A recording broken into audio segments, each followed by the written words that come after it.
So, Pat, you came from Beerbush, from the barn. I did. You were a regular worshipper there. So what was it like having to stop worshipping there?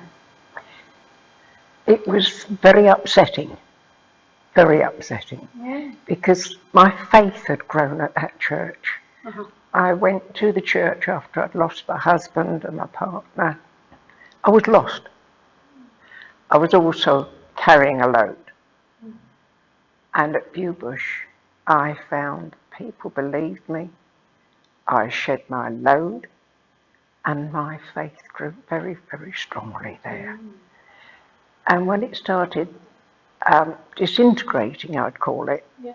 because we had somebody come in, oh, we're going to do the service after you've done yours. And they started moving things around. And then our communion was taken away from us every other Sunday. Now that was very grievous, because I served at the credence table for 16 years. Wow. And that really upset me. But we still had it on the Friday, thank goodness. And then finally that was taken away from us. And I think a lot of us went home and cried, because it was painful. It meant a lot to us. Not only that, right at the beginning, people worked extremely hard collecting money, doing bazaars, etc., to collect money to change the barn into a church. And it was beautiful. The acoustics were beautiful. It was all wood, and it really is gorgeous. So it was very upsetting. Coming here then, did you wonder whether you'd go anywhere other than St. Albans? No, I knew I'd come to St. Albans, but at the same time I thought, my faith it's slipping, it's had a nasty jolt. But anyway, all of us that could come, we came as a group, and most of us are still here.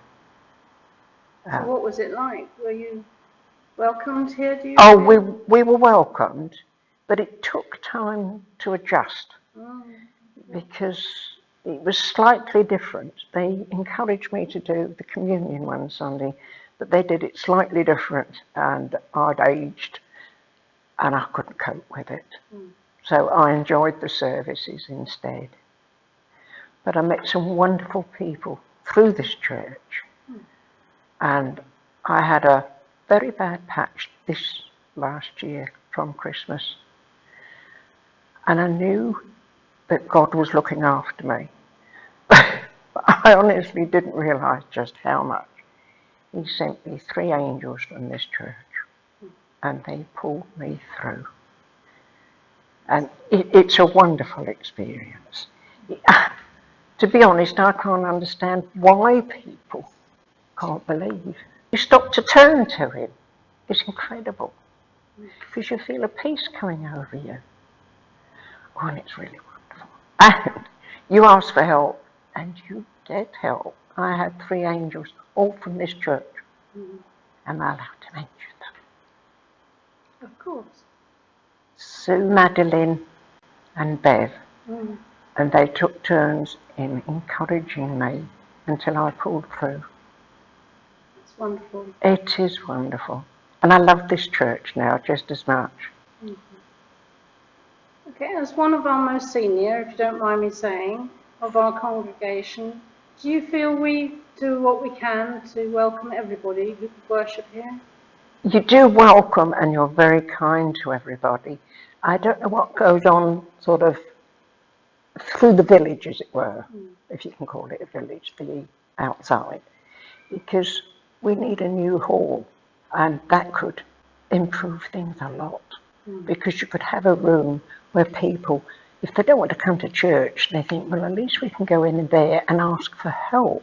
And things grow from being asked. If you ask somebody for help, things grow from there. Yes. That would be wonderful. Okay. So now what hymn have you chosen for us to sing? Well, I've chosen How Deep the Father's Love. And I think that says it all. It really does, because I came to my faith a little late, through circumstances. Mm. And it says it all for me. Thank you.